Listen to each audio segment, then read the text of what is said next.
दोस्तों, दुनिया में एक बार 70,000 लोग एक साथ मर गए। इन मर्दों की लाशें खुले मैदान में बेगूरो कफन 8 दिन तक पड़ी सड़ने लगी। इन मुर्दों की तादाद इस कदर ज्यादा थी कि लोग इनके दफन का कोई इंतजाम नहीं कर सके। आखिर इन लोगों ने ऐसी कौन सी गलती की थी जिसकी वजह से इन लोगों पर अजाब आया?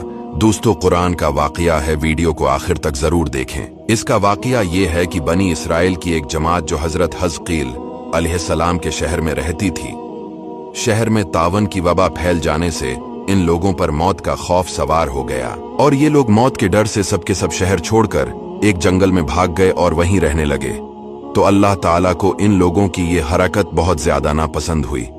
चुनांचा अल्लाह ताला ने एक अजाब के फरिश्ते को इस जंगल में भेज दिया, जिसने एक पहाड़ की आड़ में छुपकर और चीख मारकर एक जोरदार आवाज से ये कह दिया कि तुम सब मर जाओ। और इस भयानक चीख को सुनकर बगैर किसी बीमारी के बिल्कुल अचानक ये सब के सब मर गए, जिनकी तादाद 70,000 थी। इन मर्दों की तादाद इस कदर ज्यादा थी कि लोग इनके कफन और दफन का कोई इंतजाम नहीं कर सके और इन मर्दों की लाशें खुले मैदान में बेगूरो कफन 8 दिन तक पड़ी पड़ी सड़ने लगे और बे इंतहा बदबू से पूरे जंगल बल्कि इसके अतराफ में बदबू पैदा हो गई। कुछ लोगों ने इनकी लाशों पर रहम खाकर चारों तरफ से दीवार उठा दी ताकि ये लाशें दरंदों से महफूज रहें। कुछ दिनों के बाद हजरत हिजकील अलैहिस्सलाम का इस जंगल में इन लाशों के पास गुजर हुआ तो अपनी कौम के 70,000 इंसानों की इस मौत नागहानी और बेगोरो कफन लाशों की फरावानी देखकर रंजो गम से इनका दिल भर गया।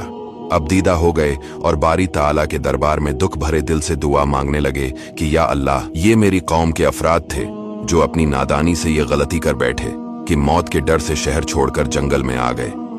ये सब मेरे शहर के बाशिंदे हैं। इन लोगों से मुझे प्यार था और ये लोग मेरे दुख सुख के शरीक थे। अफसोस कि मेरी कौम हलाक हो गई और मैं बिल्कुल अकेला रह गया।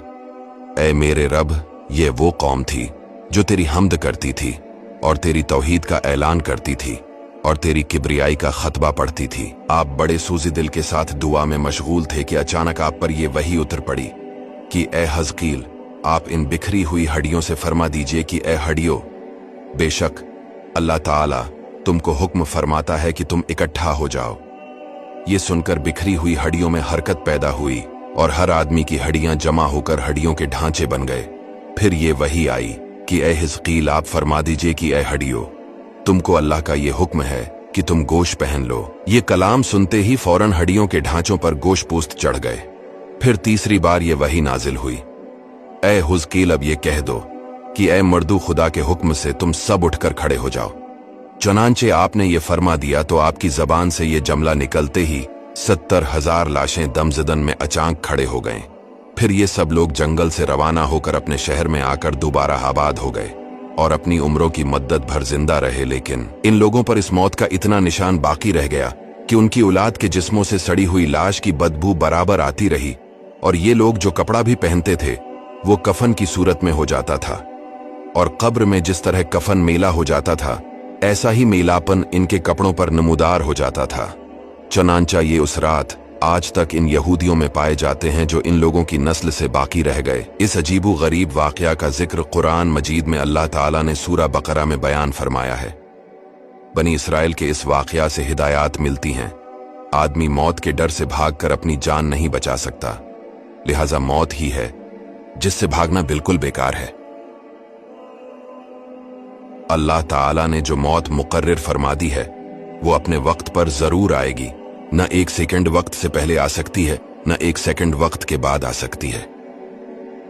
लिहाजा बंदों को लाजिम है कि रिज़ाए इलाही पर राजी रहकर साबिर और शाकिर रहें और ख्वाह कितनी ही वबा फैले या घमसान का रण पड़े, इत्मीनान और सुकून का दामन अपने हाथ से न छोड़ें और ये यकीन रखें कि जब तक मेरी मौत नहीं आती मुझे कोई नहीं मार सकता और जब मेरी मौत आ जाएगी तो मैं कुछ भी करूं, कहीं भी चला जाऊं, भाग जाऊं या डट कर खड़ा रहूं, मैं किसी हाल में बच नहीं सकता।